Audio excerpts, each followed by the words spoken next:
Remember, don't like, share, or subscribe. What are you trying to do? Blow up the channel or something? I got enough on my plate.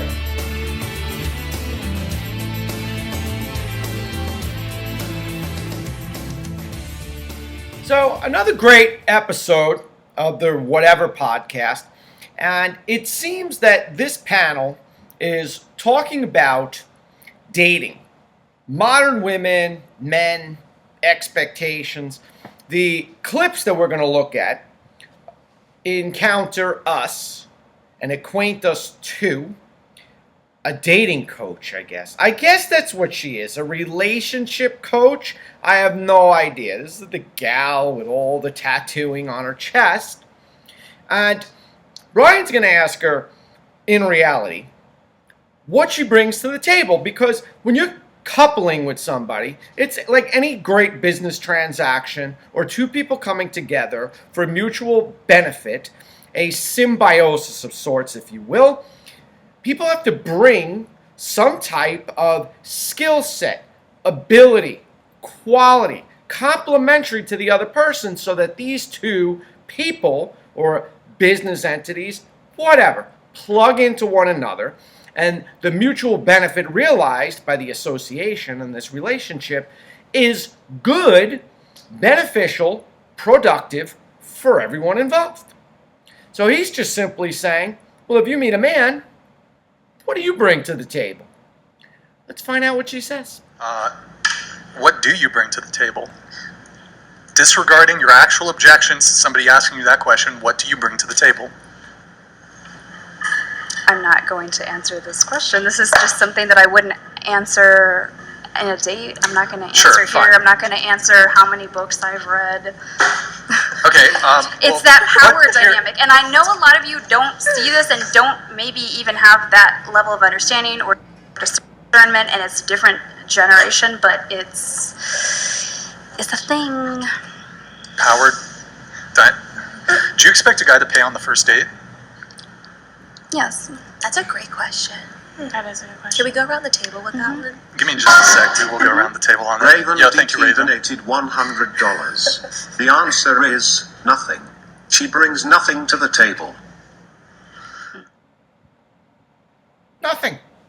She brings nothing to the table. How hard is that to answer?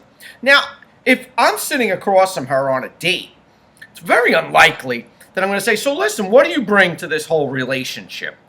But the reality is going to be, if posed that question as a hypothetical, what do you say? Is it hard to define yourself and say, well, I'm loyal, I'm kind, I'm considerate, I'm empathetic, I'm supportive, I make a good living so I can provide a home that's stable and economically sound, I'm dedicated to the person that I'm with.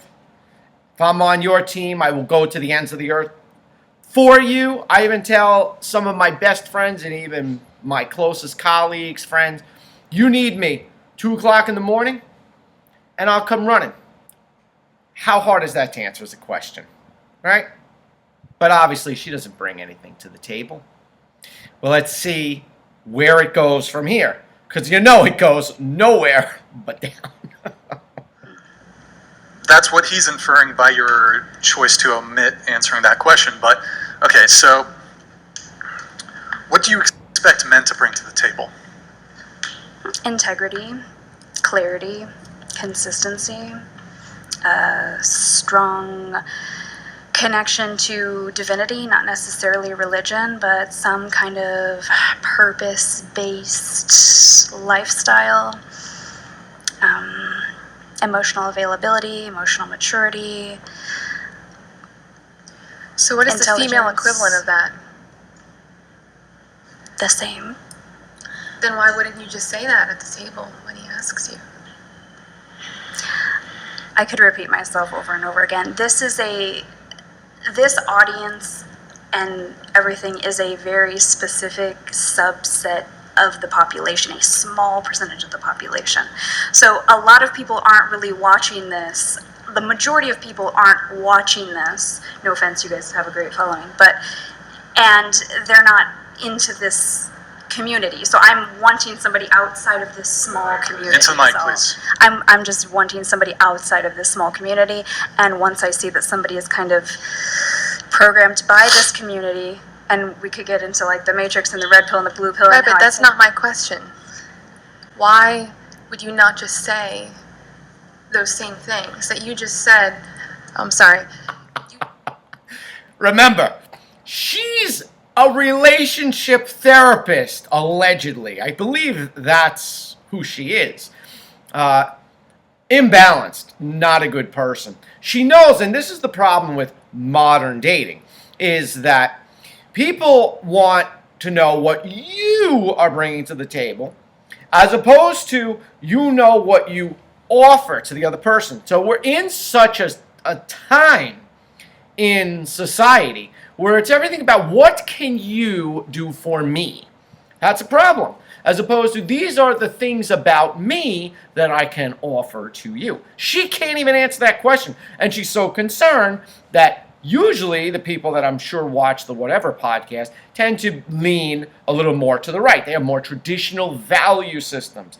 So, but somebody who is good in negotiation and debating and is resigned to their qualities, their convictions, their beliefs, their understanding of their own personal inequities, could field all of these questions. And she can't. I like how the other gal just says, like, oh, why didn't you just say that? It's just crazy. This woman is helping people find relationships when she can't find a relationship of her own? Holy mackerel. I'm sorry. You just said, like a list of all of these things that you would want in a man, which are very good things, by the way, but at the same time, if he asks you that, why is it so wrong of him to ask you so that you have the opportunity to respond to him in that way? It's not wrong. It's specifically more or less the terminology and then the alarm that kind of tells me that he's into this community, which I'm personally not interested in, somebody from the red pill community. So can you ask, it's a red flag essentially. Okay. So she's not interested in somebody from the red pill community. And typically the red pill community is those of us that are in touch with our thoughts, ideas, feelings, are high-value men, confident, self-aware, motivated, ambitious, driven, determined. You can't walk all over us. We're not a welcome mat. You can't control us. You can't tell us what to do. So it sounds like my interpretation, very limited, in what she's offered so far, the relationships that she's been in, she hasn't been in control. She's tried to assume control, has not been able to take control. So she is on the hunt to find somebody that she can control. And that's going to be a man from the blue pill community. Someone who's very simpy and who's very sensitive and emotional and maybe cries at films like Fried Green Tomatoes. Yeah, good luck with that.